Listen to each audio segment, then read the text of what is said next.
friends or family or whatever that don't have our private link, feel free to go ahead and share that now. And that's just our YouTube channel, Flipping with Mitch Maeli. And then it is obviously right now, if you want to send them the link, you can too. This is a really special, we have a special guest speaker tonight. And so we want to give him a lot of love. So feel free, once you've kind of heard his introduction or anytime throughout his presentation tonight, if you want to send some love on his Instagram account, I did send out his Instagram handle, so feel free to give him some love that direction. We definitely want to be so grateful that Jeff is here with us tonight, and I'll do a little introduction. So we do have a couple of announcements before I do that and properly introduce him. So we do have Christmas coming up. So how about that? This is our last call for 2023. And you know what? I kind of feel good about it. It's like success 2023. We did it, right? Like we were here for it and we were present and we all learned and we grew and we were able to create such wonderful bonds and friendships together. And we also now get to launch into a brand new year together as teammates and or just confidants. And I'm just so grateful to have you all here and in moving into the next year. So we really thought through this when we asked Jeff to come on, our guest speaker, because really having a mindful break is necessary. Taking time with your family and taking time for yourself is a necessary break in this world. And for some of us, unfortunately, the Christmas break is the only break that we get like throughout the entire year. And one, we got to fix that, right? So this is why we're doing real estate investing in the first place, is to get out of that rat race. So that's not the scenario. But until it is, right? Full-time on our jobs, part-time on our dreams. And that is something that we preach all the time because it doesn't happen overnight, but it will happen if you're consistent and steady. And we thought really hard who we would want to kind of launch us into the next year. And we, of course, thought none other than the famous Jeff. And so he's going to give us an incredible mindset journey and help us reset and recognize who we are, where we are, and get us to really have the right mindset going into 2024. So I'm going to give a little bit of so this is our last call for this year. Like I said, we will not be picking back up until January. So we will pick back up January 3rd. So that will be our next time that you will see us. And that'll be exciting. A whole new year has passed. We will actually be, yeah, so if you need us, obviously we'll be around, but for the most part, we're definitely taking off tonight or tomorrow night. We will still do our Thursday live presentation down in Salt Lake City at the Murray office. So if you have guests, if you're coming for the mastermind, obviously please still show up and come and hang out with us. But then tomorrow on, we are taking off until the 3rd. So we're going to be taking that whole time off. And I hope you do too, to spend some really good quality time with your family. And let's get into none other than our introduction here. So I'm going to let Jeff obviously kind of do his own introduction, but I will say, how amazing is this? So he is an award-winning, I'm going to just read this all. It's so amazing. I have to just read this. So let's see. So actually, come off. I need you to share your screen here. I need some clarity on this whole announcement. So you sent this over to me and I've actually been stewing on it since you sent it to me. So you said, you are the solution to impossible, redefining what is possible. His mother named him Jeffrey, but his friends call him Griff. Tell me more about that, because I'm dying, because I've been calling you Jeff this whole time. So I'm like, wait a second, are we not friends? Listen, Maeli, I thought so too. I'm like, hey, what's going on here? But this was like the first time, that I was introduced or I was called the B word. I'm like, hey, look at that, man. I'm telling you, it's all good. I'm like, that must be Maeli's calling card or whatnot. That's all good. But no, my mother named me Jeffrey, but my friends call me Griff. And I don't know if you guys like ever experienced that before, where you're like, I don't like my name. Nope, nope, nope, nope. And the teacher would be going through the list, and they're going alphabetical, and you're like, oh no, here comes mine, here comes mine, here comes mine. And they're like, Jeffrey, and I'm like, no, just Jeff. But now it's like, listen, it is Griff. My mother named me Jeff. My friends call me Griff from Maeli. I am hoping that it is Griff from here on out. I'm hoping that everyone else who's on here as well will, you can address me by Griff as well, and we will become friends. I love that. That's so amazing. Well, I could go on and on. Obviously, I sent out your bio to everyone that's on this call so they know who you are and what you do, but I don't want to steal any of your thunder. Why don't you give us all of your glory that you have prepped for tonight? Mitch, if you wanted to just give Jeff the full screen here so that he has. Take it away, my friend. Done. Done. Absolutely. Well, first of all, you guys, I see Judy. Judy, I see you. Harry, I see you as well. Those drums behind you, it brings back memories. I was like first chair in the in the percussion in 8th grade, and that's about as far as I got. But I'm looking at wanting to see you jam out and whatnot. Wade, I see you as well. Kimberly, I'm trying to check out your background there, but I'm a little dyslexic, but I'm thinking that is even more dyslexic than I am. I'm like, what is going on here? And then of course, Allison, wow. And then everyone else who's on, but not on. I just want to say thank you. If there is anything that you get from tonight, is that I love you. Don't know you. We haven't met, but I love you. And I think that we need a little bit more love in this world. And I'm telling you, that love is the fuel that helps us fly as high as we possibly can imagine. And so if there's anything that you leave with tonight, it is that I love you, and the world loves you, and the world needs you. And that's what we're going to be talking about is like, how can we really live this life that we're intended to live. And so some of you guys may not know, but I speak all over the world. I've been compared to Tony Robbins, but at the fraction of the price.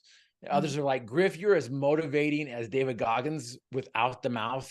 Others are like, Griff, you are as inspirational as John Maxwell. And I'm like, yeah, stop. That's great. They are them and I am me. And I realized that the world needs me, just like the world needs you. And so when I come rolling out on stage, you may not be able to see this because I'm sitting down, but I went from 6'1" to 4'7" overnight in a construction accident. I'm going to share a little bit of that with you guys tonight. But I come rolling out on stage and I address the elephant in the room about how good looking I am. No, I'm just kidding. Yeah, thanks, Kim. Thanks for that. That laugh. I love it. You changed your name. I'm like, it was not Kim earlier, but that's okay. But I love this smile. But no, the elephant is I went from 6'1" to 4'7" overnight, and I see things different, literally and figuratively. And I've learned that different isn't always better, but better is always different. And if we want to make things better, we're going to have to think different.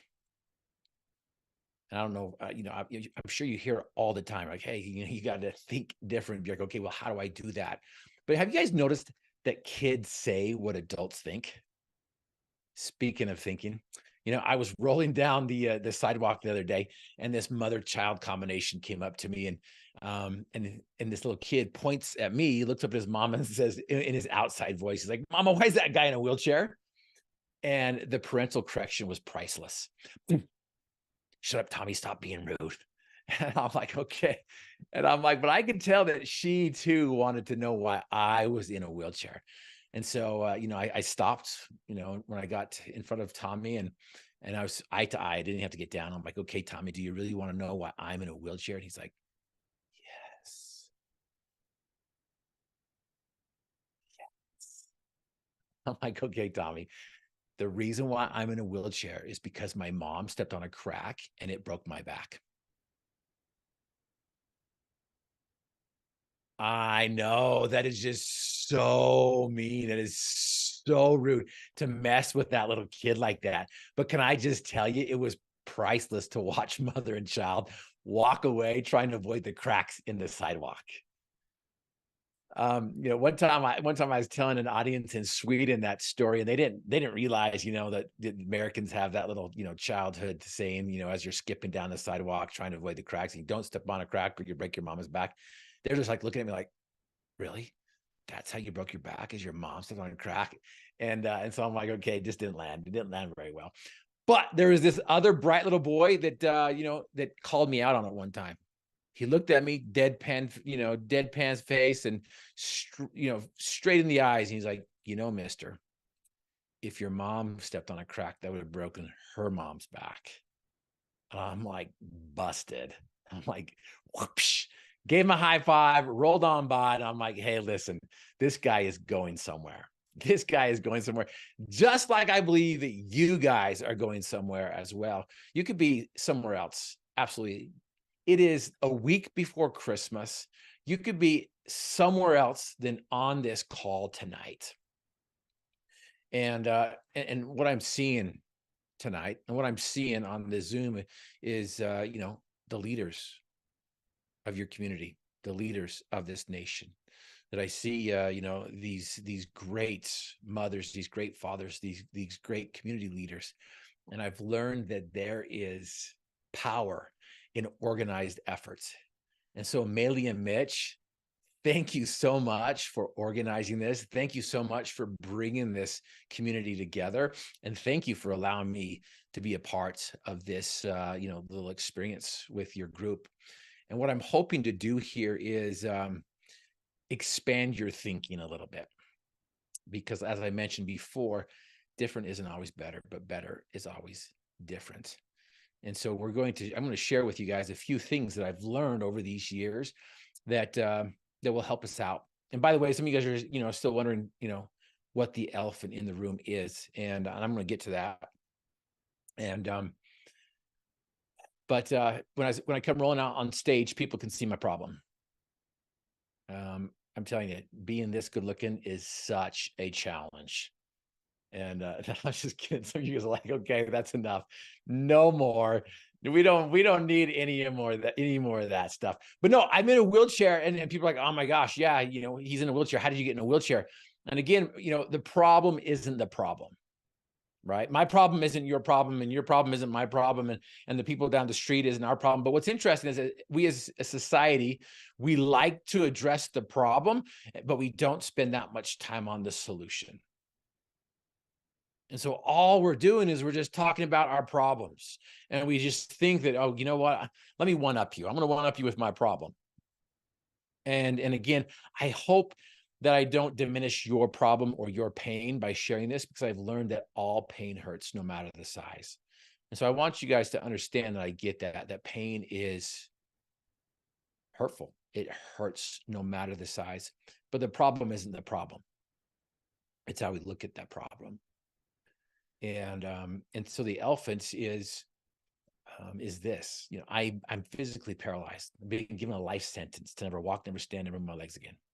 And I want to share a little personal story on how I got there, and more importantly, how I got up and exited that sauna of self-pity that I entered into. But go ahead and raise your hand on your reactions, or maybe even in person, if your cameras are up, just raise your hand if this pertains to you, if you've experienced this problem before. Okay, raise your hand if you. Now, again, as I mentioned, I come rolling out on stage and I was given, you know, a life sentence to never stand, never walk, never move my legs again. So like, Griff, you're paralyzed, you'll never walk, never stand. So I'm physically paralyzed. I get that. That's my challenge. That's my problem. But raise your hand if you've ever experienced the demons of doubt, fear, and complacency before. Now, I'm physically paralyzed, but I've learned that most of us, if not all of us, are paralyzed from the demons of doubt, fear, and complacency. And so go ahead and raise your hand if you've experienced that before in the past. You know, and so maybe you have, maybe you haven't. Now, raise your hand. You know, if that's not your problem, or if it is, go ahead and raise your hand, or keep your hand raised if the methods you use to motivate have fallen short of expectations, if not flat on your face. Have you experienced that before? You're like, okay, yeah, absolutely. I want to do this. I want to get bigger, faster, stronger. I'm going to go to the gym. I'm going to start working out. You know, you wake up the next day and you're like, maybe tomorrow.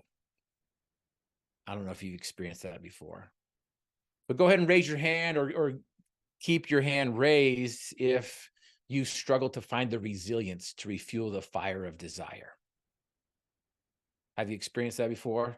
You're going, and all of a sudden you're just like, oh, have nothing else. I have nothing else in the tank. I got nothing else. And then last but not least, raise your hand or keep your hand raised if you have experienced or if others have placed limits on your dreams. Now I want you guys to look up on your screens. I want to look down on your screens. I want you to look to the left of your screens, to the right of your screen. This reminds me of the Brady Bunch. This is just so fun. Everyone's going up and down and whatnot. I'm like, who belongs to who? But I want you guys to look around and I want you guys to see whose hands are up. You're not alone. We all have problems. We all have challenges. Now, again, remember, the problem isn't the problem because, it's the way we look at these problems. And I believe that every problem under the sun has a solution or it has none. If there be one, hurry and find it. If there be none, never mind it.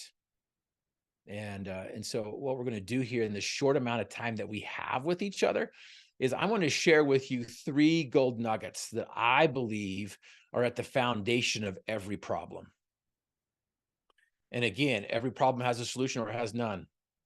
And so I believe these 3 gold nuggets are going to be, they're not going to be, they are at the foundation of every problem. And these are going to be life-changing. These 3 gold nuggets are going to set you up for 2024. Your 2024 is going to be the best that you ever had, even with the crap that's coming down the pipeline, even with all that stuff that is supposed to be happening in there.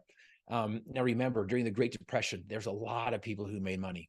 Not everyone lost money. Not everyone had a horrible experience. And so again, it's how we're prepared. So you ready to find out what these gold nuggets are? So I'm going to share with you these 3 gold nuggets. And so the first one, and I'm going to share this. I'm going to share these 3 gold nuggets with you with a personal story that I believe pertains to you. And so some of you guys are wondering, why are you in a wheelchair? I'm going to get to that. I'm going to get to that. I'm going to share that with you right now. But I want to share the first gold nugget with you, and that is dream. Do you know what your dream is? Do you know what your destination is? Do you know what direction you want to go? Again, going back to this idea of a dream. Do you know what your dream is? Because if you don't know what you want, then none of this matters. You might as well just hang up right now. You might as well shut down right now, because if you don't know what you want and if you don't know what your dream is, then none of this matters, because there's going to be other people that are going to come to you and say, hey, listen, I got a dream. I've got a place that I want to go. I want to do some things. How about you come along with me? And that may be your dream. It's like, you know what? I really want to hook arms with that individual and go where they're going. That may be it. You may have to borrow somebody else's dream, but I want to come back to this idea of dream. When's the last time you allowed yourself to dream? I'm not talking about last night when you slept. I'm talking about truly, fully, vivid HD dreaming. When's the last time you just allowed yourself to just dream in HD, to dream in color? When's the last time you slowed down enough to contemplate on what you truly want? When's the last time you allowed yourself to weave that tapestry of dreams that's going to hang on somebody else's social media wall? Again, dream. If you don't know what you want, then none of this matters.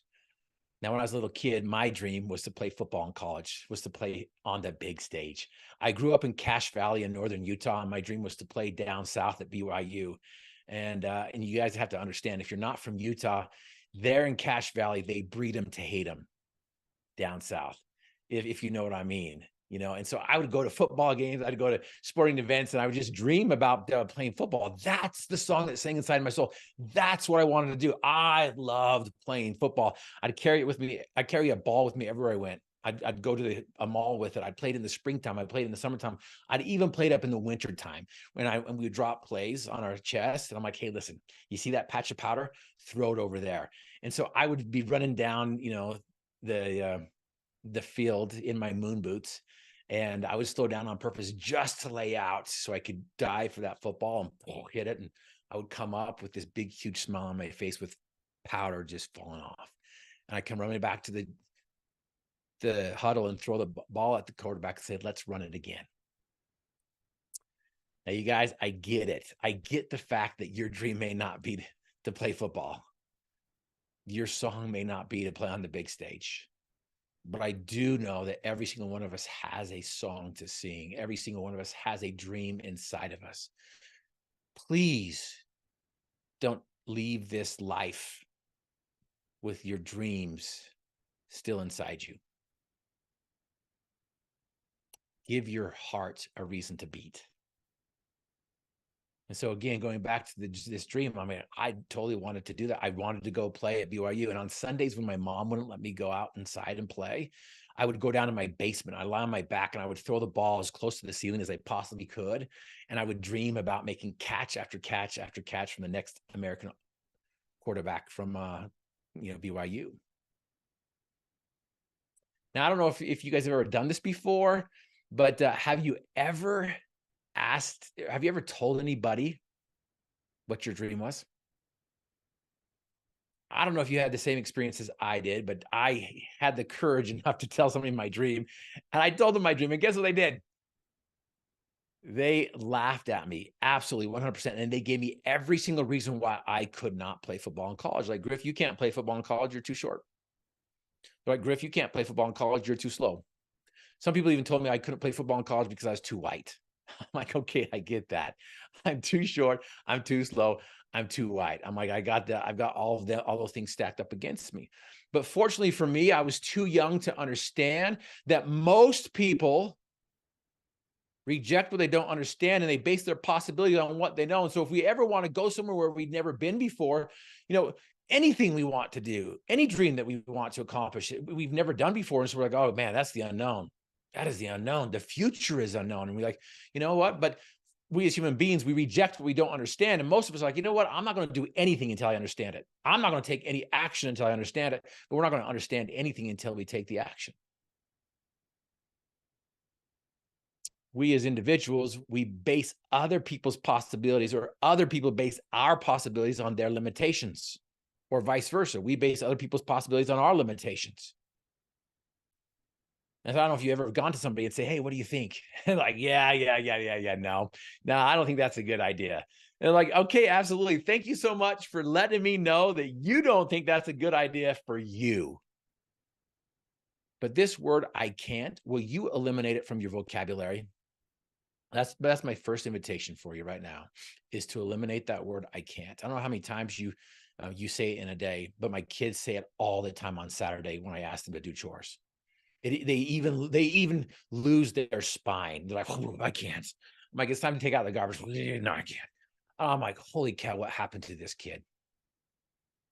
But this word, I can't, it's limiting, it's debilitating, it's poisonous.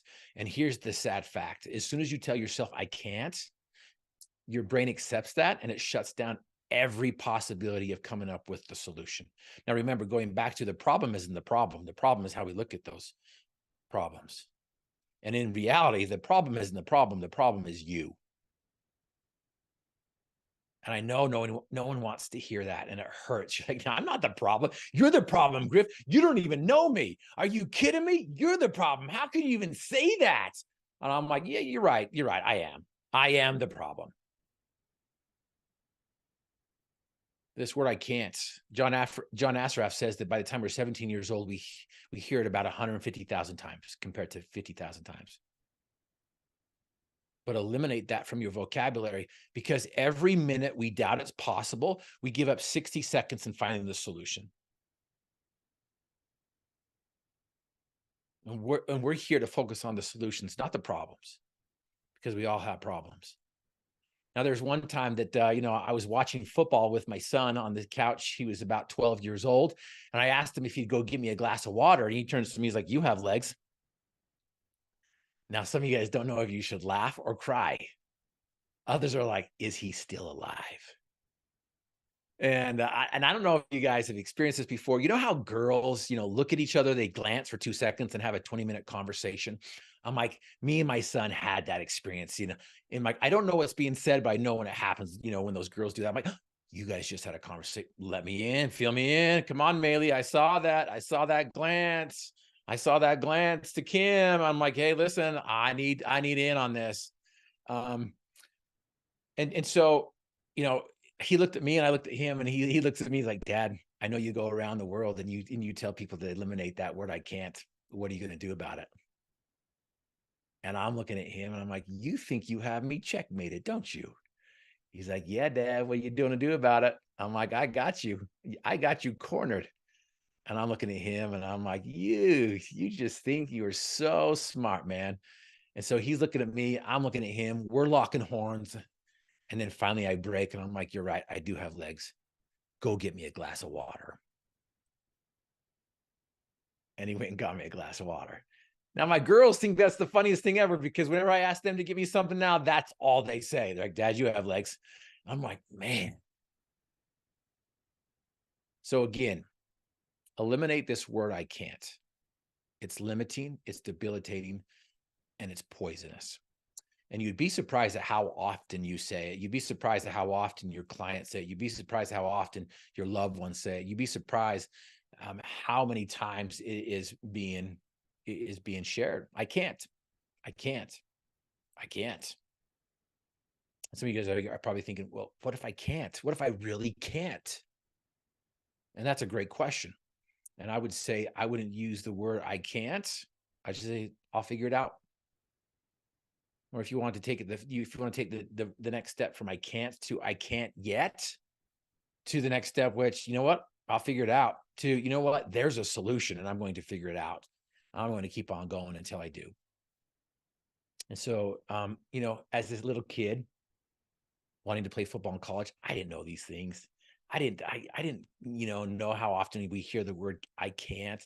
I didn't know that other people based my possibilities on their limitations. All I knew is that I had a song inside my soul and it was just singing loud. And that's all I wanted to do. And I continued to chase down that dream. I continued to, you know, continue to lie on my back on Sundays and dream about that. And there's one day after practice my senior year where I came home from practice, my little brother was jumping up and down by the front door. And he's like, it's here, it's here. I'm like, what's here? He's like, it's here.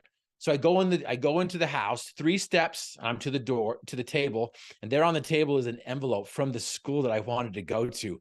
Now, because I've heard that word, I can't, so many times, I thought that I was dreaming. And so I went and touched the embossed helmet just to make sure that it was real. I touched the embossed helmet. My brother's like, open it up, open it up. And so I opened up the envelope and I pulled out the letter, and there was a letter addressed from the legendary Hall of Fame coach, Lavelle Edwards, inviting me, the short, slow white guy, to come play at BYU. Now, I've had a couple of Utah haters, you know, online or you know, in the audience, and well, they're like, yeah, everybody at BYU is short, slow, and white. I'm like, whoa, don't be a hater. We've got a national championship. So I took that envelope to practice that next day because I thought that they were giving them out to everybody. I'm like, no way, this can't be the case, because I've been told my whole life that I can't do this and I can't do that. You can't play football in college. And so I took it to practice thinking that he gave it to everybody on my team. And I didn't realize I was the only one who got it. And so they thought I was rubbing it in their face, and they tried to take my head off at practice that day. Now, you guys, I'm going to end with this first gold nugget. Dream. Do you know what it is? Do you know what your dream is? Do you know what song that sings inside your soul? Because again, if you don't know what your dream is, then none of this matters. You don't know what direction you need to go, then none of this matters. If you don't know what your destination is, then none of this matters. You can't take those steps toward it. You can't do the things that you need to do. Now, you guys, I tasted the sweetness of success, and I experienced what it would be like to be on the big stage. Not just to be on the sideline, not just to be in the stadium, but on the field.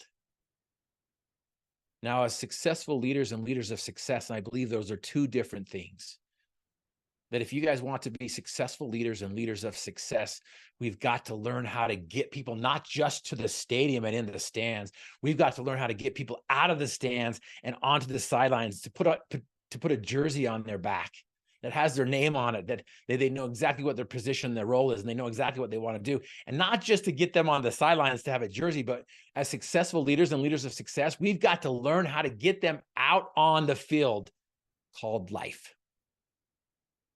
Because once you start living life in color, in HD, at a 10, you get to see things, you get to smell things, you get to taste things, you get to experience life at a whole nother level. So again, The first gold nugget is dream. And in that process, don't use the word I can't. Eliminate that from your vocabulary. You can. You do have the ability. You do have the skills. You do come from infinite intelligence. And because of that, you need to create a consistent, resilient, and a definite routine to get you there. Now, before I go on to the second gold nugget, I'm just going to stop. I'm going to pause. I'm going to let you guys, unmute yourselves if you want to. You can like type little questions in the in the chat if you want to. But does anybody have any questions before I go on to gold nugget number 2?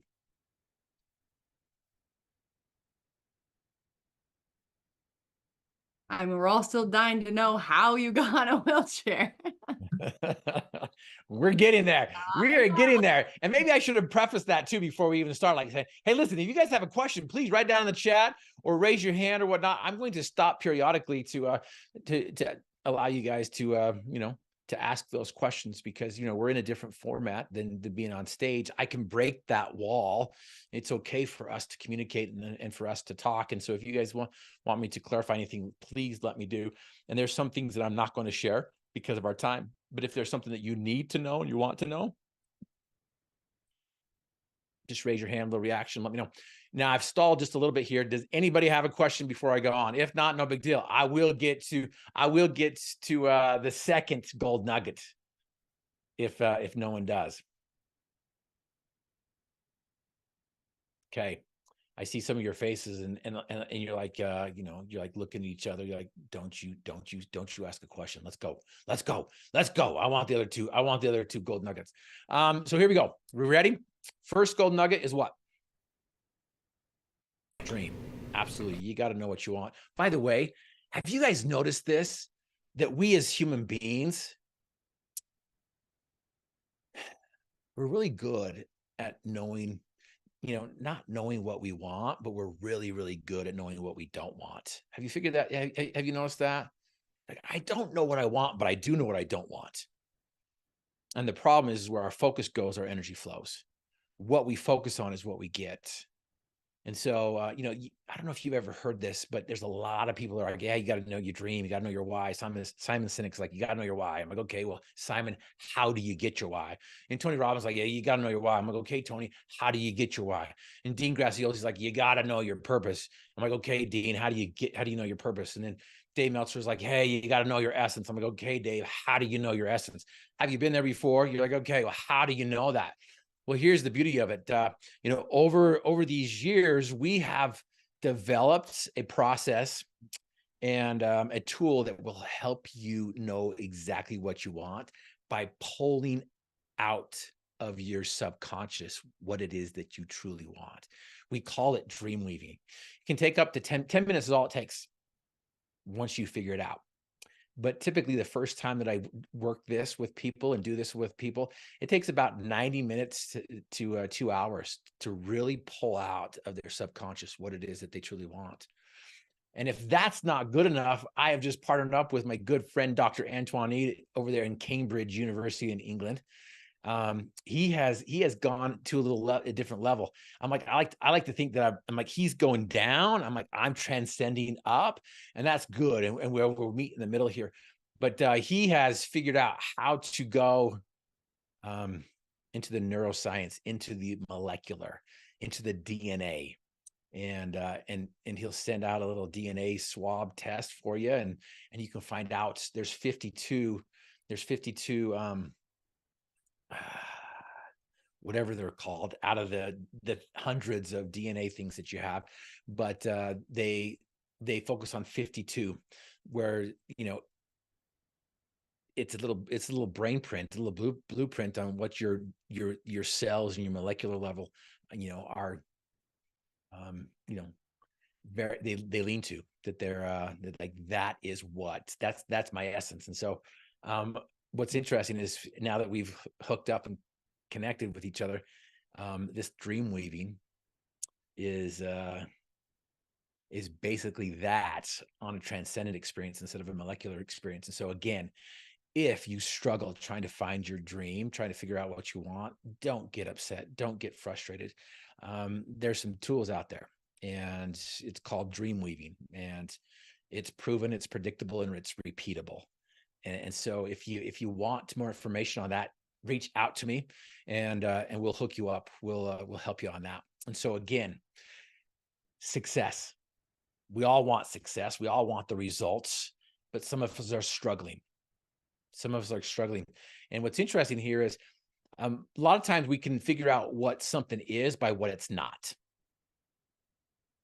And so, the opposite of success is what? Go ahead and put it in the chat, or go ahead and mouth it or whatnot. But we've been taught growing up that the opposite of success is what? Harry says failure.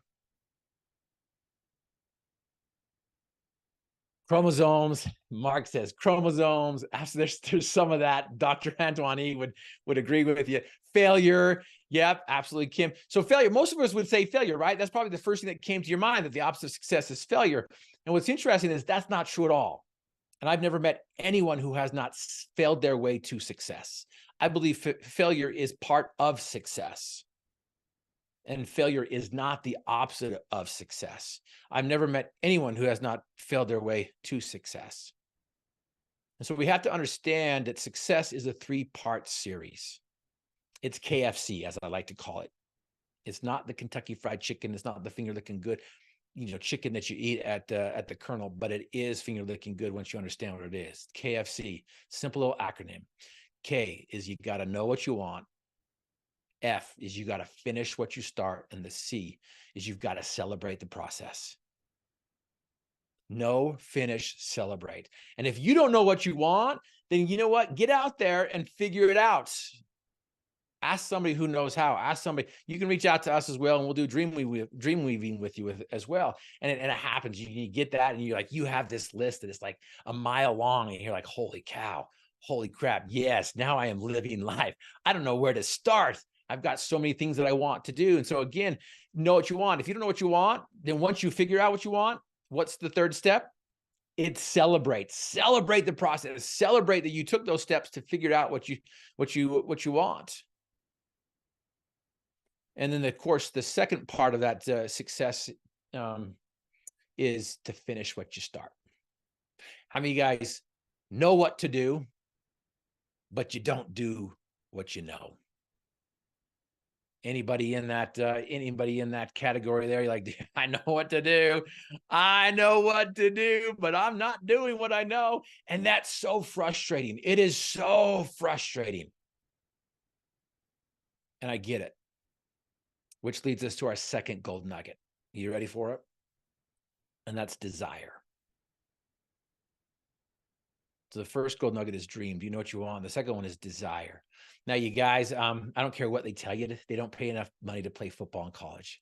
Now, you remember, I played 2 downs in college. I got to taste the sweetness of success. I'm like, this is awesome. And so I came home for the summer. I'm like, what can I do to earn a quick dollar so I could go back and focus on football? And I also wanted to purchase a bullet bike, because every time I saw a guy on a bullet bike, there was a lady on back. And so in my mind, people are like, Griff, you really don't want the bullet bike. You want the ladies. And I'm like, you're right. Let's get clear. I want the ladies. And I figured the bullet bike will help me get the ladies. Because in my mind, I'm like, the chicks dig the wheels. And it wasn't until I got in a wheelchair that I realized that the chicks dig the wheels. And I'm not kidding. They do. They dig the wheels. I'm telling you, I was at a dance. Now I'm getting sidetracked. So anyway, so again, the second gold nugget is desire. And so I'm like, okay, what can I do to make some money? And so I'm like, okay, that's what I'm gonna do. I'm gonna start my own business. So I started my own business as a painter, not pictures, but buildings. And business was booming. And if you guys understand that the quickest way to wealth is to own your own business, is to work your own job. It's not find a job. It's just work your own blueprint. And so I'm like, done. I'm doing that. And so I started my own business, and business was booming. And I got a phone call from Napoleon Dynamite Country there in Preston, Idaho. And I went and did the bid on her barn. And 3 days later, and $3,000 richer, I'd have enough money to go back and focus on my dream and be on the first team instead of the scrub team. And so I got up early in that morning, and I got the equipment in the back of my truck. picked up my only employee, my buddy, and we made it to Preston, Idaho, on the other side of the border. They're in Napoleon Dynamite country, and I get to the barn, and I want to get the tall parts of the barn done first. And so I pull out the scaffolding, put one level of scaffolding up, and I took out my 30-foot ladder and put it up against the barn. Not even close. So I put the ladder back down. Now we have 2 levels of scaffolding, and I put the ladder on top of the scaffolding, and it's almost there. So I asked my buddy to hold the ladder, and he gets up there. He's shaking. He's the ladder's rattling. I'm thinking to myself, maybe you shouldn't be up here. But what could go wrong? So I start climbing up the ladder, and halfway up the ladder, I yelled down to my buddy. I'm like, hey, Doug, we could relate this to life, step by step, precept upon precept. And he's like, shut up, Griff, stop preaching to me. I'm like, okay, sorry, man. And this time I get to the top, I reach my arm above my head, and I pull down on that lever, and the paint just dribbles out. Not working. If I get down on the ground, my buddy's able to breathe for the first time. I go to the sprayer, adjust the pressure, make sure that it works. Get back up on the scaffolding, lift the ladder 1 notch higher so I can get to the top, because I'm not coming back down until this job is complete.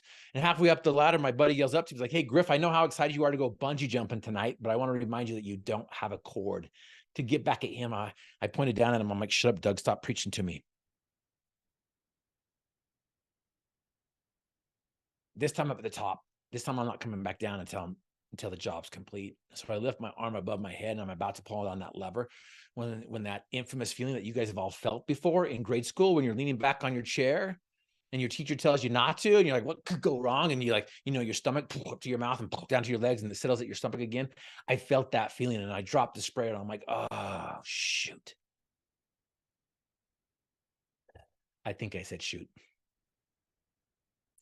Let's just say I said shoot. And as the scaffolding ladder slipped out from underneath me, but the top of the barn was some loft doors, and there was a 1-inch gap. I just jammed my thumb into that gap. All I did was pull my thumb out and flay the top part of my thumb off. It wasn't working. At the bottom of the loft doors was a 1-inch ledge, and I'm like, that's my only safety latch. That's the only thing that I have that's keeping me from that pile of scrap metal down below.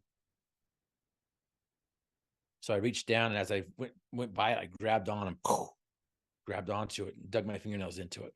Because in my mind, the solution was, I'm going to hang on until my buddy puts the scaffolding back up and puts the ladder, and I'm going to come back down. Have you noticed that in life? That when the moment to perform has arrived, the moment for preparation has passed. I was not prepared for this moment, but so often, we prepare by winging it. We prepare by winging it. And so here I am. That was my preparation, was just hold on with all my might. But because of the weight of my body and the pull of gravity, it caused my fingers to pop off the ledge, not my fingers. Some of you guys are looking at it like, whoa, they look so real. He's got Star Wars hands. I'm like, no, these are my original fingers. But my fingers popped off, and I came down, and with last-ditch desperation, I just started scrambling. I don't remember doing that, but knowing that I did, when I had a chance to examine my wounds, I noticed there were paint chips and wood splinters jammed underneath my fingernails.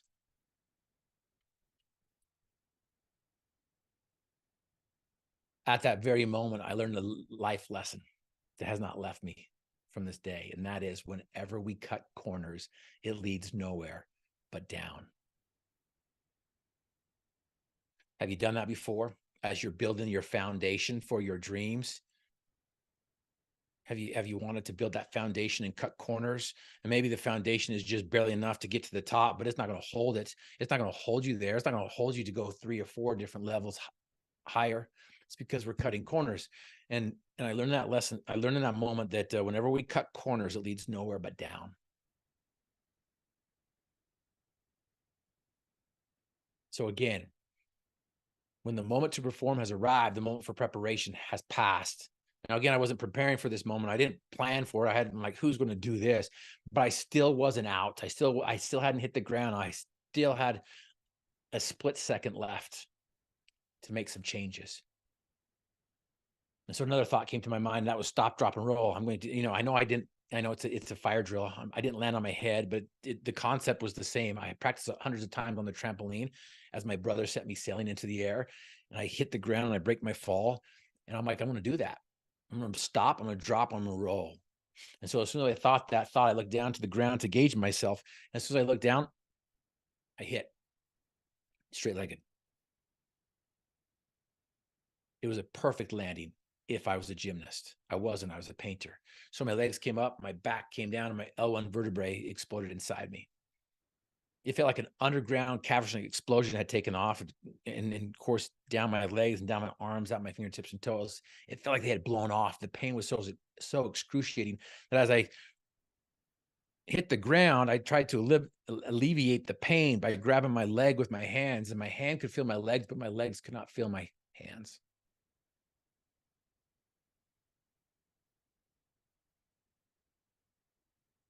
I didn't know exactly what had happened.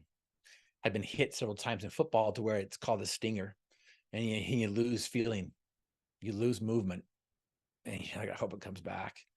And typically it comes back. And I was lying there next to an unpainted barn, had just fallen 40 feet from some scaffolding, hoping that the feeling would come back into my legs. So my question to you is this: what do you do when you're faced with a difficult challenge or a major setback in your life? What's your MO? What do you do? How have you prepared for that challenge? How are you preparing for that setback? Because it's not a matter of if it's going to happen. It's a matter of how you're going to deal with it.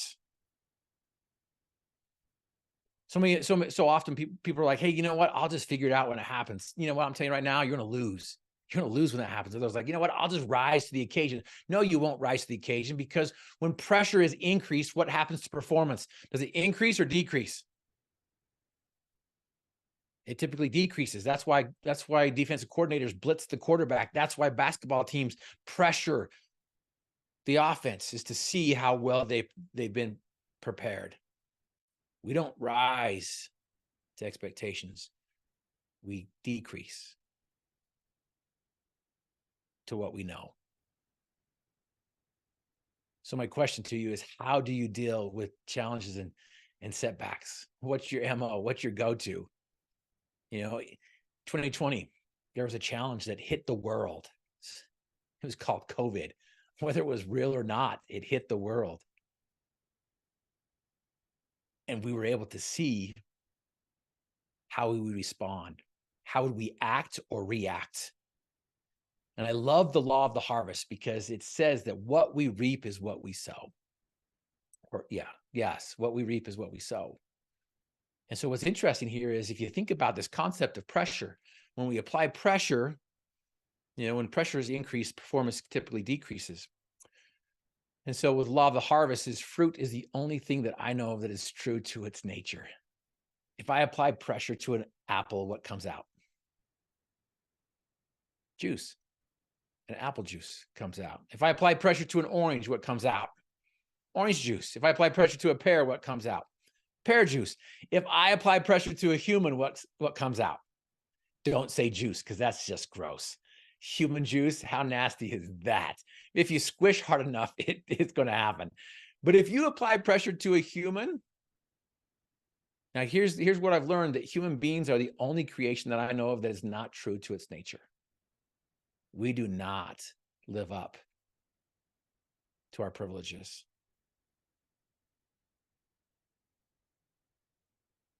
So if you don't like the results,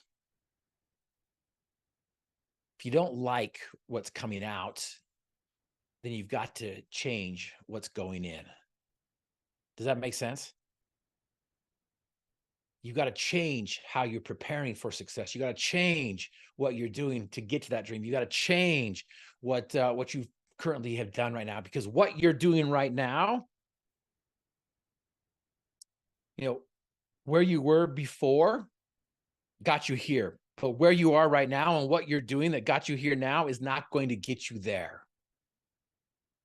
And so if you want to go somewhere where you've never been before, you're going to have to change your thinking. You're going to have to change the way you look at things. You're going to have to flip the switch and reframe things. And so again, that's going back to the second gold nugget. That second gold nugget is desire. You've got to be able to develop a desire that matches up with your dreams. Have you experienced the conflicting desires? Have you experienced the moments and the times where you've been unprepared? I love the quote by Sir Winston Churchill where he says, to every man, there comes that special moment when he is figuratively tapped on the shoulder and offered a chance to do a special thing unique to him and fitted to his talents. What a tragedy if that moment finds him unprepared or unqualified for the work which would be his finest hour.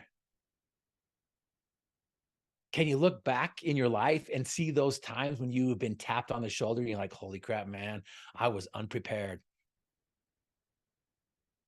Or can you look back and like you were tapped, and you're like, you know what? I'm ready. I am ready. I've been planning and preparing for this opportunity. I have done the work. I have put in the work. But so often we're like, you know what? I'll just wing it. I'll just figure it out when I get there. I love it. Kim's like, I'm ready. I'm ready. Absolutely. And so again, we've got to put in the work. We've got to level up. We've got to change some things. We've got to improve some things. We've got to be more consistent with other things. And so again, coming back to this idea of, okay, well, what do I need to do to prepare for my finest hour? Because I'm telling you right now, you guys, you have some of the greatest opportunities in front of you. And those opportunities are called challenges. They are called problems. They are called setbacks. They are called hurdles. They're called speed bumps. They are called failures. So gold nugget number one is dream. Gold nugget number two is desire. So here I am on my back. My dreams of playing football, shattered, done. My dreams of riding a motorcycle with the lady on back, done, over. At least I thought they were, or they could possibly be, because it wasn't coming back. And my buddy recovered from his small little fall and he started shaking me. He's like, are you okay? Are you okay? I'm like, I don't think you should be doing that. And I remember looking up at Doug and saying, and voicing my fears for the first time out loud. And I looked at Doug right in the eyes and I was like, Doug, I think I'm paralyzed. Go call the ambulance.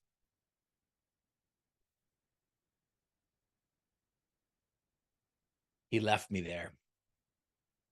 I found myself next to an unpainted barn in the fields of Napoleon Dynamite country there in Preston, Idaho.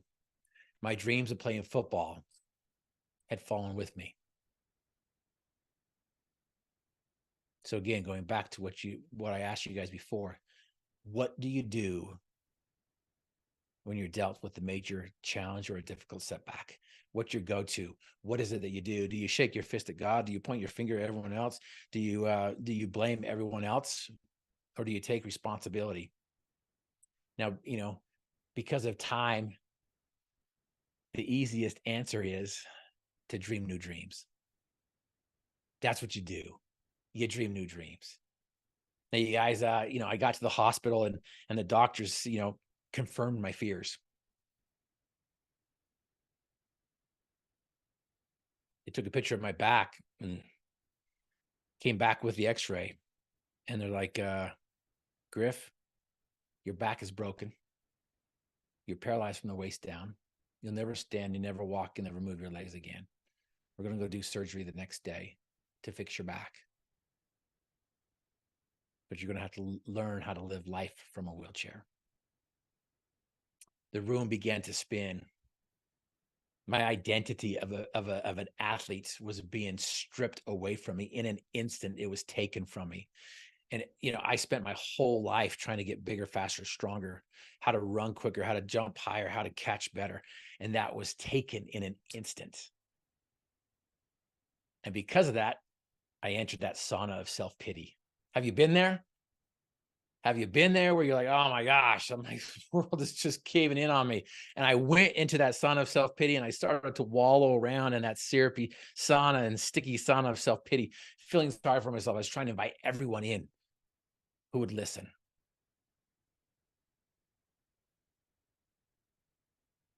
It's because my desire didn't match up with my dream because my dream was shattered. I'm like, okay, I don't have a dream. My dream's gone. My desire was there, but now my dream's gone. So, okay, now what? Boom, went in there. I'm like, okay, I don't have a dream. So again, what's the answer? What's the solution? The solution is to dream new dreams, but I couldn't see it. How do you see things when you can't see things? How can you see opportunities when all you see is problems and challenges? How can you be optimistic when all you are is pessimistic? How can you be positive when all you are is negative? How can you be grateful when all you are is angry? Have you experienced that before? And so that's the question everyone's asking, like, oh, holy crap, how do I exit this sauna of self-pity? How do I do this? They stopped feeding me in the hospital in bed. They let me go to the cafeteria, and it took me a half an hour just to get dressed. It took me 20 minutes to get out of bed into a wheelchair with the aid of 2 nurses. Everything I did in seconds took minutes and hours. And so I finally got out of my bed into my wheelchair, and I'm just rolling down the sterile halls of the hospital. You guys know when you're in that experience, you're feeling pain, you want to just be left alone, you want to just be away from everybody. The worst thing that you can do. But that's what we want to do, is we just want to get away from everything and anything that causes us that pain. And we don't want to talk to anybody, because you know what?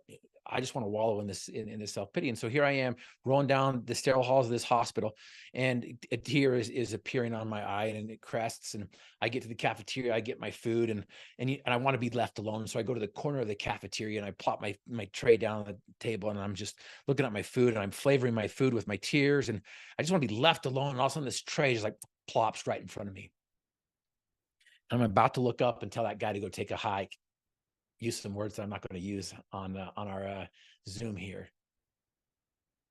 But before I can even say anything to this gentleman, this individual, he asked a question that changed my life forever. He asked a question that set me free from my prison. He asked a question that helped me exit that sauna of self-pity.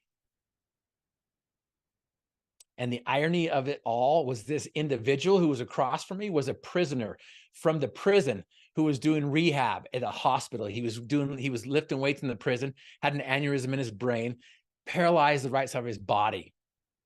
And so here's this prisoner who asked the question that set me free from my prison. Do you want to know what the question was? You got to go buy my book to find out what it is. No, I am just kidding. I won't make you do that. Not at all. But the question that set me free from my prison was this. Right, Ryan, dude. I'm like, what? Right, Ryan, dude. And I realized what he was asking me in his slurred speech. And the question that he asked me was, why are you crying, dude? Instantly, it caused me to flip the switch and reframe things. It caused me to flip the switch and see things that I hadn't been seeing. It caused me to flip the switch and see things that I couldn't see before. It caused me to flip the switch to help me to be a little more positive and optimistic. Because down the table was a gentleman who was paralyzed from the neck down. He had a halo screwed to his skull. He couldn't even move. He was paralyzed from the neck down. He was dependent. He had to have somebody feed him. He couldn't do anything. And the guy next to him was paralyzed from the neck down, but he had some movement in his arm. And so they taped a fork to his thumb and finger, and he had some movement to where he could get the fork into the food, and he'd bring it up to his mouth, and the morsels had fallen off his fork by the time he got it to his mouth. He's just struggling just to feed himself. And here I have the ability to feed myself, just, shovel it in. Why are you crying, dude? Why are you crying? Why are you telling yourself that you can't? Why are you telling yourself that you're not good enough? Why are you telling yourself that, you know what, that person can do it, but I can't? Why are you telling yourself the lies that you've been telling yourself your whole life? The problem isn't the problem. It's how we look at those problems. And again, people don't want to hear it. The problem isn't the problem. The problem is you. The problem is me. I had the ability to do all these things, but it wasn't until that prisoner asked me that question that set me free from my prison, where I'm like, oh my gosh, why am I crying? Why am I crying? And from that moment forward, I exited that sauna of self-pity, and I started to focus on things that I could do instead of what I couldn't do. I started to focus on things that I can do instead of what I can't do. I started focusing on the small things that I could do every single day that's going to make the difference, that helped me develop this desire, that helped me refocus, right? To help me take this desire that I had, this strong burning desire that I had to play football, to now all I got to do is dream new dreams. All I got to do is know what I want to do now. In fact, this is what I want to do, you guys. It took me years to figure out how to develop that desire that is going to take you to the next level. And I call it the P squared mindset. I call it the possibility principle. These 3 gold nuggets are the foundation to your problems, but this possibility principle is the footings to your foundation. Companies pay me thousands of dollars to go and teach their people this possibility principle. I'm going to give it to you for free. So if you guys text the word possible at this number, somebody can write it down in the chat so everyone has it. But if you text the word possible, POSSIBLE at 801-842-1213, I will send you this possibility principle. Now, this possibility principle is going to change your mindset. It's going to help you develop the desire that's going to get you to the point where it matches up with your dreams. Because have you guys experienced those conflicting desires? I had a buddy of mine, I was like, hey, Griff, I want to lose some weight. I think I could lose some weight if I hung out with you long enough. I'm like, let's do it. Let's do it. He's like, no, really, I think I could lose some weight if I hung out with you. I'm like, okay, let's go. And in between sentences, he'd take a drink from his big gulp. I really want to lose some weight. And then he'd take a bite from his Twinkie. I really wanted to lose some weight. Does my buddy have a desire to lose some weight? Yes or no? Some of you guys are shaking your head. Some of you guys are nodding your head. Some of you are like, I don't know. What is it? I'm afraid to answer, right? But I truly believe that my buddy has a desire to lose some weight. But what does he have a greater desire to do? Eat Twinkies and drink big gulps. Have you experienced that before? You know, I was sharing this with a group of executives one time, and this one guy must have felt guilty because he reached down on the ground and pulled out his big gulp and put it on the table. He's like, I'm having a bad day. Now, you guys, I'm not judging because I've been there. I've done that. I've experienced it where it's conflicting. I've got a mechanism that I use, and it's when I've kind of got that going on, right? I say I want to. Like Maeli loves going to the gym. I hate going to the gym. Like I don't enjoy it, right? But I want to go to the gym. Like I wish I did want to go to the gym, but I don't, right? Yeah. So it's the desire to want that, right? But not necessarily the desire to do it. Yeah. Yeah, I mean absolutely. And so Mitch, here's the key, right? You're like, okay, well, yeah, I want to. You know, when I was a freshman in high school, I wanted to get bigger, faster, stronger. So I had to go work out. If you want to compete in football, you got to do the things. And so I went and worked out for 2 weeks. Then I quit. And I'm like, I hung it up. I'm like, yeah, I'm done. And so my sophomore year, I'm like, okay, I want to get bigger, faster, stronger. I'm like, okay, so I got to go work out. I got to do more than 2 weeks. And so I went and worked out. And I worked out for 2 months. I'm like, okay. And then I quit. I stopped. I'm like, all right. So I improved. I progressed. I went from, 2 weeks to 2 months. My junior year, I'm like, okay, if I want to get bigger, faster, stronger, I've got to work out. I went the whole summer. You can see behind me, I've got my jersey on the wall, and I competed for the Paralympics. I was on the USA men's wheelchair basketball team. There's only, I don't know if you guys know this, but there's 2,000 wheelchair basketball players in the United States, ranging from juniors to peewees to the women's league to a college league to NBA wheelchair league. They invite 24 players to come try out, and then they pick 12 who get to represent your country. And so I had an opportunity to go and compete and made the team.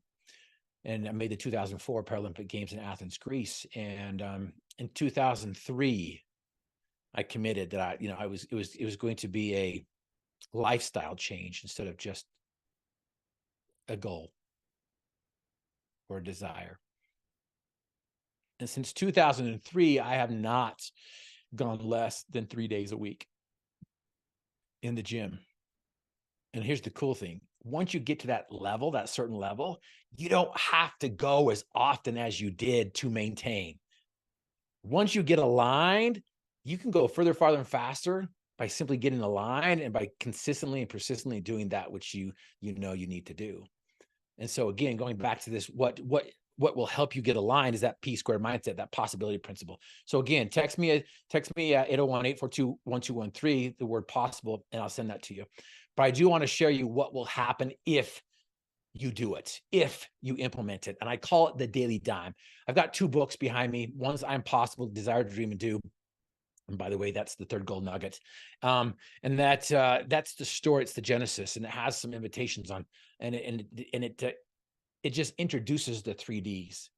The second book, Endless Possibilities, the 90-day recipe for world record results, is the tool, is the key that helps you change your programming, that helps you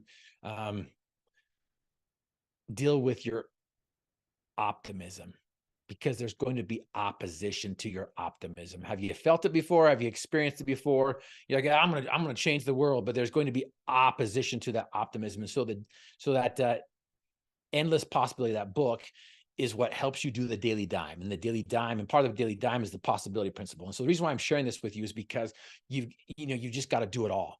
And you're like, holy crap, I got to do it all. It's not that much. It's 5 minutes in the morning, 5 minutes at night. That's why I call it the daily dime. 5 and 5 is 10. And so it's the daily dime.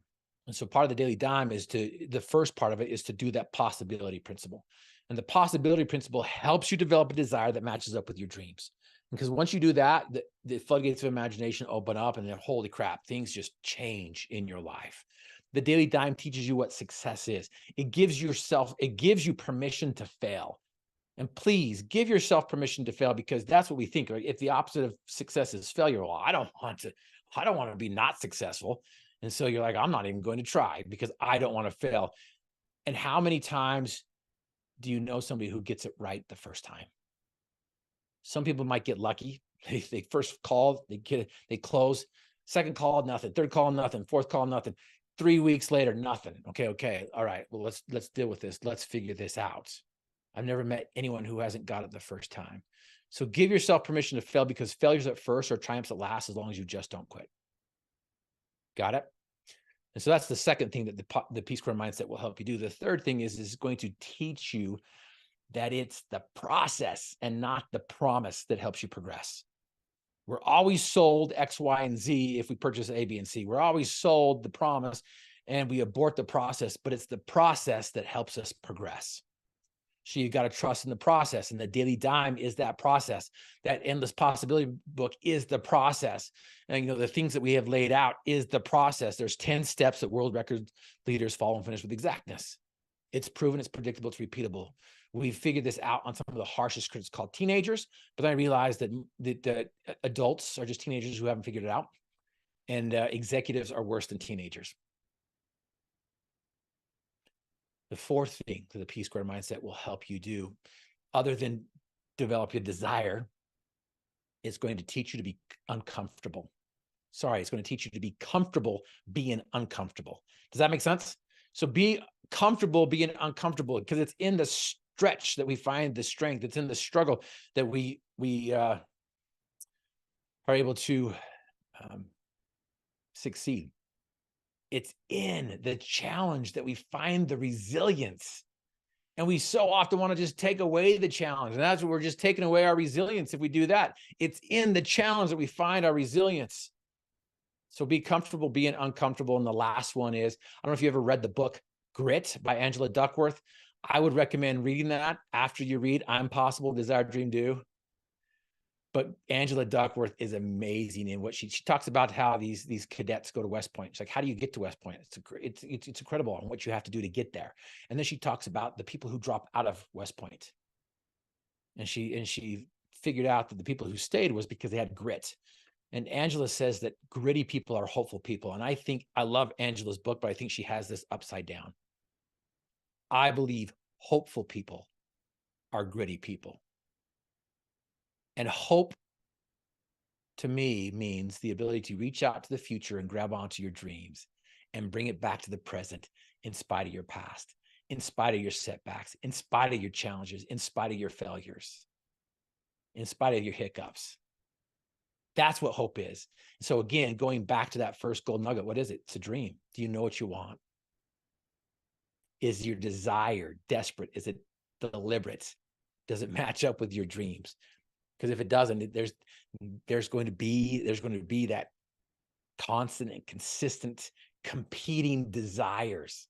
They're going to constantly creep in and cause you to quit on life, to quit on your family, to quit on your dreams, to quit on each other. Make sense? Possibility principle. Which leads us to our third D. I know I'm going to leave some time for Q&A here because our time is up. But the last one is D. The last gold nugget is do. Sorry, D. They're all Ds. The 3 Ds. Dream, desire, do. You guys, I have a new dream. My dream is to walk again. It's not just to walk again. It's to walk and not faint. It's to run and not be weary. It's to have a full recovery in a reasonable amount of time. Now, I told the doctor my dream, and guess what he did? He laughed at me. He gave me every single reason why I couldn't. He showed me the picture of my back. He showed me the x-ray. The incision from my belly button to my back was an indicator. Everything was stacked up against me. He's like, you can't walk, Griff. So I went and told the therapist my dream. She's like, let's go. So I went down to the therapy room. She put the braces on my legs. She rolled me to the parallel bars, and she's like, okay, stand up. So with my lack of strength and her help, we got into a standing position. It took us 5 minutes to get there. Now she's like, okay, walk. At the end of the parallel bars was a mirror. And I'm like, okay, I can do this. I think I can. I think I can. Wait, I know I can. I know I can. I know I can. Ugh. I didn't move. I thought I could. I thought I could. Thought I could. Then I started to move down the parallel bars. And I wasn't doing anything. I looked down and I realized that it was the therapist. She was grabbing my leg, lifting it up, pulling it forward, placing it down. She's grabbing my leg, lifting it up. She's pulling it forward, placing it down. She did that the whole way there. By the time we got to the end of the parallel bars, I'm sweating. She's sweating. Oh, sorry. She's glistening. Women don't sweat. And I get to the end, of the parallel bars, and I collapse in my chair, and I'm like, you know what? Yeah, maybe I don't want to walk. Maybe this dream is too hard. I think I can. I think I can. I know I can. I know I can. Oh, I thought I could. I thought I could. I'm glad I did. I'm glad I did. I get back to my bed, and I've got this battle cry bracelet right here. I didn't back then. But you've heard that attitude determines altitude. And the quickest way to change your attitude is gratitude. The Daily Dime will help you with your gratitude as well. It's amazing. The Daily Dime is just so powerful and so simple. And so, you know, this I call it my battle cry bracelet. You've got to have a battle cry when times get tough, when times get dark, when you go into that depression, when you go into that dip. You've got to have a battle cry. You got to know what's going to help you get through that and keep going. All the greats have one. And if we had time, I'd tell a story about this world champion skier. And it's amazing. And so what's interesting is the instrument that gets the plane from point A to point B is called the attitude meter. And if a plane's going from LA to New York and it's just off 1 degree, it's going to end up in Washington, D.C. or Boston, Massachusetts. Not a big deal, right? It is if you want to go to New York. So again, the idea is you got to know what you want. You got to know your destination. You got to know the direction. And here's the beauty of it. All you got to do is just course correct on the correct course. But most of us don't know what that course is. We don't know if we're on the correct course. We've been burned so many times. We purchased A, B, and C and ended up with PDQ. We've done the steps. We haven't put in the work. We haven't done it long enough to explode, to experience the success. It's like that kernel of corn that's on the heat. You know, like, okay, when's it going to pop? When's it going to pop? When's it going to pop? Oh, you take it off and you examine it. I mean, it's not popping. It's not doing it. It's like planting that carrot. You're like, when's it going to grow? When's it going to grow? Oh, it just grew. Is it there? You pull it out. You're like, did it grow up? No, it didn't do it.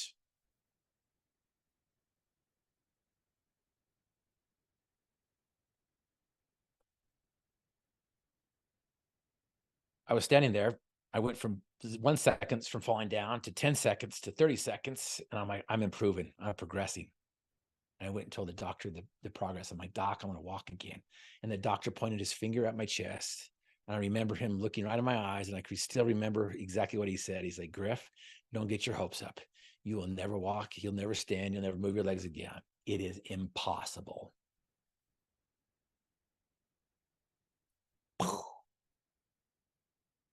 I love the quote from Muhammad Ali that says, impossible is just a big word thrown around by small men who find it easier to live in the world they've been given than to explore the power they have to change it.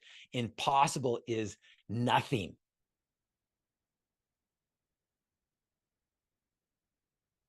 What are you going to do about it? Dream, desire, do. We've got a step. We've got some things to help you get there. My dream is to walk again. My dream was to walk out of the hospital. I'm like, okay, Doc, if you're going to teach me how to live life from a wheelchair, I'm out of here. So every day I'd go down to the suggestion box, the bottom of the hospital before I went to the therapy room, and I'd write the same message every day. And the message read, let Jeff Griffin go. And it was overflowing by the time I left. My dream was to walk out of the hospital. I didn't. In fact, it took me 15 minutes to get from my chair into the van with the aid of a wooden plank. I felt like I was traversing the Grand Canyon. But I didn't quit. I didn't stop. I continued to do what I could do instead of what I couldn't do. And when I was at the hospital, what I could do, I could go out to the front of the hospital, take my Calvin Hobbes book, because I need a little bit of happiness. I need a little bit of laughter. And I'd read that. I'd enjoy the sun. And I would envision myself doing leg extensions, doing leg presses, doing leg curls, walking down the street. Some of the heaviest lifting that we'll ever do is between our ears, but we don't spend that time in doing it. Do you have the process? Do you have it in place? If you don't, you're in luck. We do. We can help you with that. But anyways, you guys, long story short, 2 years came, nothing.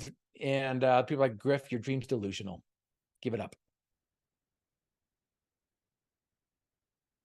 I think what I'll do is those people who text the word possible to me, I'll send a little video on what we're able to do, what I'm able to do now.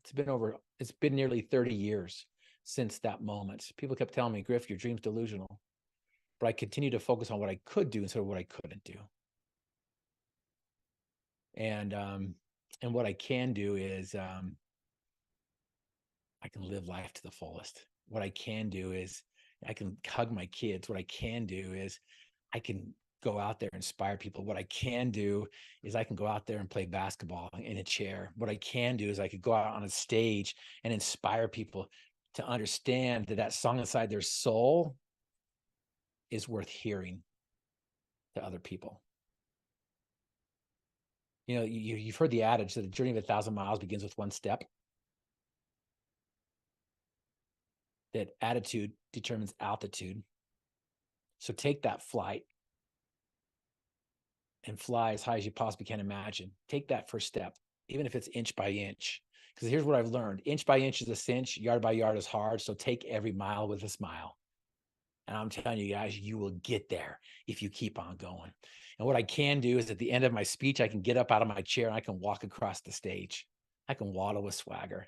What I can do is I can climb up this mountain behind my house with a group of 20 people and get there together at the top. What I can do is I can go to the gym, I can get on the elliptical bike and I can go 5 miles if I want to. What I can do is leave my chair in my car now and just use my furniture and my walls to get around the house. There is so much progress that has happened since then. I'm not running yet. I'm not walking yet, but I will run and not faint. I will walk and not be weary. I will have a full recovery in a reasonable amount of time, because never is unreasonable. And if you guys start to accomplish your dreams and start chasing down your dream, when you see the results, you're never going to get it. So I invite you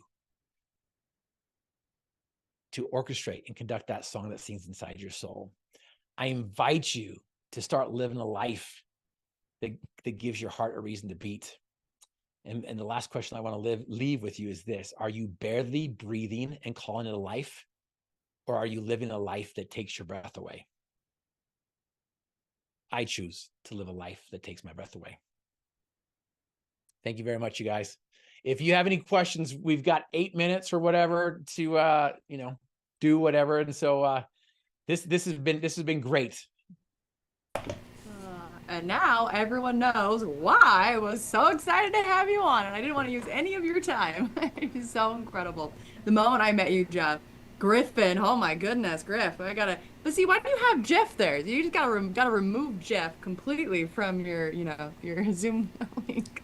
Just go by Griffin. Prince, Madonna, Griff. Yeah, just Griff. There it is. But honestly, so we were at this big mastermind, right? And the X Factor. And I remember seeing you from so far away, and you just beam with excellence.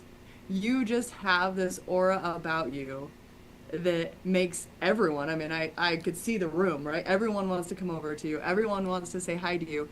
And nobody even knew necessarily who you were. You just have this excellence about you, and you've chosen it every single day. And I just love that you really embody exactly what you teach, first off. But you have this ability to then affect others that way too. And so thank you for blessing us with your gifts and sharing your infinite wisdom here tonight. I learned so much, so powerful. Thank you, Griff. That's awesome. Thank you, man. Looks like we got a couple of questions in the group here. Let's start with Harry. Yeah. Cool. I got a two-parter. One's just fun. Do you hold a world record? I hold two. I have 2 Guinness World Records, and yeah, that was one of those moments where I was tapped on the shoulder. I'm like, I showed up to the All-Star game there in February, the NBA All-Star, and Guinness was there, and they're like, hey, we're going to do this event. Do you want to do it? And I'm like, heck yeah! It was great. It was a great time. So yes, I have 2. What are they? I also wanted to know the moment you knew you wanted to become a motivational speaker, and if there is like one singular moment you can think back to, or how you kind of cultivated that desire for this new dream. Yeah, absolutely. The nurse that was in the ICU, he called me up after I had been discharged, and he talked about how touch and go it was, how I almost lost my life. And he went in there, and he was holding my hand, and he was doing some things to give me hope, to give me help. And by the way, we all need a hand up, not a hand out, and it's different. We all need a hand up, like that therapist and that nurse. And so then he asked the question. He's like, hey, you know what? I think you should probably share this story with the world. I think you should speak. And I'm like, oh, I'm not a speaker. But that simple question just kind of planted that seed. And so then I started like, okay, what do I want to do? So I went and talked to the counselor in college. And I'm like, you know what? I voiced it out loud. I'm like, I want to be a motivational speaker. And he's like, well, you got to have a book. And I'm like, I'm out then, because I'm not a writer. I'm like, I got a D- in 6th grade. I got my English teacher in high school told me I'd never write a comprehensive sentence. My freshman year in college, it was all validated. So I'm like, okay, I guess I'm out. So I don't have a book. And so again, it starts with a thought. And if we understand what desires are just thoughts mixed with emotions. And so we've got some desires are positive thoughts with emotions, and then we've got the opposite of that, which I don't even like to talk about, that are mixed with emotions as well. Because change happens with 1 of 2 ways: an emotional impact and a consistent, concentrated, and resilient routine. And so that's what I provide for the audience, is this emotional impact and a consistent, concentrated, resilient routine to go along with it. And so yeah, it begins with a thought. It begins with a thought, Harry. And if you have that thought, let it grow into a desire, and let that desire grow into a dream, because dreams are crystallized desires. And then the goals are what we do to accomplish it. And I love the quote by Vince Lombardi, where he says, man cannot dream himself into character. He must hammer and forge one for himself. So we can dream all day long. We can desire all day long, develop all that stuff. But if we don't go out and do, then we're not going to get. So I'd invite you, Harry, to do.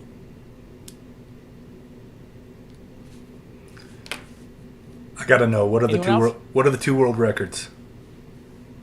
The first one is the most free throws from a wheelchair in a minute. And the second one is the most consecutive free throws from a wheelchair. So the first year was 2008. The second year was 2009. They did both of them in between halftime. That's cool. And the record is 25. That's awesome. The unofficial one is 26, but we have to go with the official. Also set by you? Yes. That's awesome. Any other questions, I don't have a guys? question, but I did want to come off of mute really quick and just tell you thank you so much. I needed this tonight so bad, so thank you for sharing. Who is talking? That was Heather. That's Heather. Heather. Thank you. I appreciate that. Yeah. Glad you're Can here I with ask us, you- Heather. Can I ask you, Heather, what's one takeaway? Honestly, just kind of the failing forward. Sorry, I'm gonna get emotional. I just have been feeling like such a failure the last couple of days, because I'm not anywhere near accomplishing my goals and my dreams, and so I've just been struggling with that, and so it really helped me just to kind of hear that failure is part of the process and embrace it, and keep moving forward was my takeaway from it mostly, and that this is normal and part of the process. So thank you. Thank you, Heather. Appreciate you sharing that. Thank you. Any other takeaways or questions that anyone wants to ask before we go?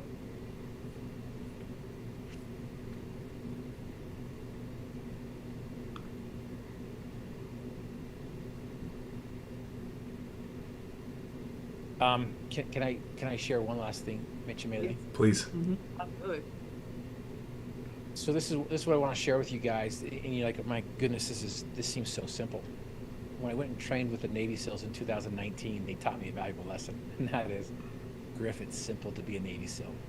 It's just not easy. And I'm like, okay, absolutely. These steps are simple. They're just not easy. And what's interesting is even the greatest need coaches. There's 3 lies that we tell ourselves. The first lie is that I don't have the ability. I don't have the ability. Mitch has the ability. Kim has the ability. Harry has the ability. Heather has the ability, but I don't have the ability. That's lie number 1. Because the truth is you do have the ability to achieve your dreams and desires. You do have the ability to accomplish your dreams and chase down your dreams, even if it's at a snail's pace. But it doesn't have to be at snail's pace. You can go quick. Lie number 2 is I don't have the tools or skills to do it. What's interesting is everybody who has a phone has more access to more information than the President of the United States did back in 1992. So it's not a matter of resource, it's a matter of resourcefulness. So lie number 2 is I don't have the tools or skills, but you do have the tools and skills. You've got Mitch Maeli who's there to help you. You've got other people around you who are there to help you. And they're wanting to give you a hand up, not a hand out, hand up. And lie number 3 is, I can do this myself. How many times do you tell yourself that? How many times, I'll figure this out. I'll figure this out. I'll do it myself. I'll do it myself. Even the greatest have coaches. Michael Jordan had a coach. Michael Phelps had a coach. Jeff Griffin had a coach. Mitch Maeli had a coach. So again, those 3 lies that we tell ourselves that keep us from experiencing the type of success that we deserve to have. And one last question I want you guys to write down and contemplate as you go into 2024. We only have 10 more days left this year, and you can still experience success. You can still kill it and crush it. It's amazing. We only have 20 more days of this year. This is so cool. I love it. And so here's the question I want to ask you going into 2024. I'm going to leave you with this question. What is the greatest challenge or challenges keeping you from the type of success you desire? Will you repeat that? What is or are the challenges keeping you from experiencing the type of success you desire? Because remember, what do we start with? The problem isn't the problem, because we all have problems. The problem may be with your dream, your lack of clarity, your lack of direction. You don't know what your destination is. The problem may be, you know what, my desire doesn't match up with my dreams. My desire is a little weak, it's a little flimsy. Maybe I got to work on my desire. Maybe I got to do both of these things. Maybe the challenge is, you know what? Maybe I'm not doing enough. This one right here, I believe that a lot of you guys are doing it. You're just doing it the wrong way, or you're doing it, just a little bit, a little bit wonky, as I'm going to call it. And that's why you need a coach. That's why you need somebody to help you get back on the correct course. Just course correct, no big deal. Course correcting is not a big deal, but you got to make sure you're on the correct course. And so again, going into 2024, what is the greatest challenge or challenges keeping you from the type of success you desire? I know that we here at Griffin Motivation have the steps that help you succeed. We've seen it everywhere. This bank that we went to and spoke at, their challenge was to bring in $400 million new dollars. Their 60 relationship managers were like, we can't do this. We've never done this before. I went and shared the 3Ds with them. A year later, they finished with $530 million. Young man who was a police officer wanted to be a Navy SEAL. We worked with him, shared the 3Ds with him, and did some other things. And he's currently serving our country as a Navy SEAL. It works at the elementary level, right in assembly, and it works at the elite level. And in 2019, when I went to Sweden and spoke at the 8th World Congress on Mind Training, they had Nobel nominees, Nobel Prize nominees there. They had Formula race car drivers there. They had premier soccer league coaches there. They had gold medalists there. They had professors all over the world with letters in front of their names that just like trumped me. They had an elephant trainer from the Hogel Zoo there as well. And they had some guy from Cache Valley named Jeff Griffin.